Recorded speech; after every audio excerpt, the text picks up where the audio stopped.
அனைவருக்குமே வணக்கம்.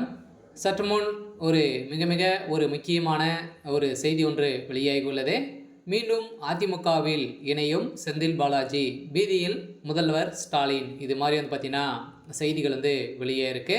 சொல்ல பார்த்தீங்கன்னா ஏற்கனவே செந்தில் பாலாஜி அவர்கள் வந்து பார்த்தீங்கன்னா ஏற்கனவே அதிமுகவில் இருந்து தான் திமுகவில் வந்து இணைந்து அமைச்சராக பொறுப்பேற்று இருக்காரு. ஸோ இந்த நிலையில் ஏற்கனவே செந்தில் பாலாஜி அவர்கள் வந்து நிறைய வழக்கும் இவர் மீது வந்து பதியப்பட்டிருக்கக்கூடிய நிலையில் இவர் வந்து ஒரு சட்டத்துக்கு விரோதமான பண பரிமாற்ற வழக்கில் ஒரு 1.5 வருட காலமாகவே புழல் சிறையிலேருந்து இருந்திருந்தார். ஸோ இந்த நிலையில் மீண்டும் அதிமுகவில் வந்து இணைய போகிறதாக ஒரு அஃபீஷியலாகவே ஒரு தகவல் வெளியாக இருக்குது.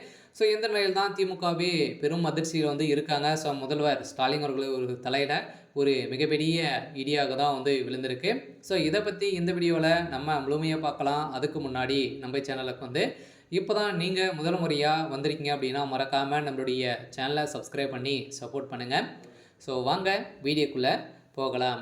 ஸோ வந்து பார்த்தீங்கன்னா அதிமுகவில் வந்து ஏற்கனவே ஒரு மிகப்பெரிய விரிசலாக தான் வந்து இருந்திருக்கு இல்லையா. ஸோ அம்மாவிலிருந்தே ஒரு மிகப்பெரிய சிக்கலாகவே இருந்திருந்த நிலையில் மீண்டும் இது மாதிரி வந்து பார்த்தீங்கன்னா அதிமுகவில் இப்போ ஒரு மிகப்பெரிய கூட்டணி ஒழியக்கூடிய நிலை தான் உருவாயிருக்கு. ஏன் அப்படின்னு வந்து பார்த்தீங்கன்னா இப்போ தொடர்ந்து 3 நாட்களாகவே செந்தில் பாலாஜியுடைய நிலை சம்மந்தப்பட்ட இடங்களிலும், ஸோ அதே மாதிரி ஜெகத்ரட்சன் சம்மந்தப்பட்ட இடங்களிலும் பார்த்தீங்கன்னா ஸோ டாஸ்மாக் தலைமையகத்திலும், ஸோ தனியார் மதுமலை கரூரில் இருக்கக்கூடிய ஆலைகளும் பார்த்தீங்கன்னா ரைடுகள் வந்து நடந்தது.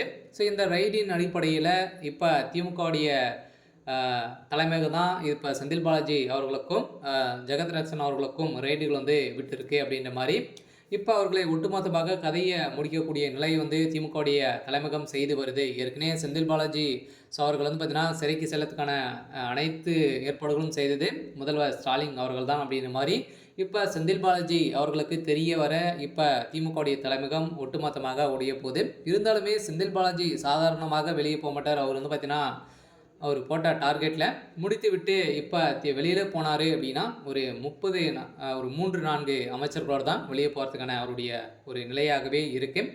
ஸோ அதில் கன்ஃபார்மாக அதிமுகவில் வந்து பார்த்தீங்கன்னா வருகின்ற சட்டமன்ற தேர்தலில் இணைய போகிறதாக ஒரு தகவல் வழியாக இருக்குது. ஸோ அதெல்லாம் வந்து பார்த்தீங்கன்னா மீண்டும் அதிமுகவுடைய ஆட்சி நடக்க போகுது அப்படின்ற மாதிரி இது மாதிரி திமுக வந்து பார்த்தீங்கன்னா இணைந்து ஒரு அனைத்து வேலைகளும் பார்த்துட்டாரு. அதில் என்னென்ன நடக்குது, இவங்களுக்குள்ள என்ன இருக்குது அப்படின்றத அனைத்துமே கால்குலேட் பண்ணி இப்போ அதிமுக இணைந்து இப்போ ஒரு 2026 ஒரு மிகப்பெரிய வெற்றி பெறத்துக்கான வாய்ப்புகளை தான் இப்போ செந்தில் பாலாஜி அவர்கள் வந்து உருவாகியிருக்காரு.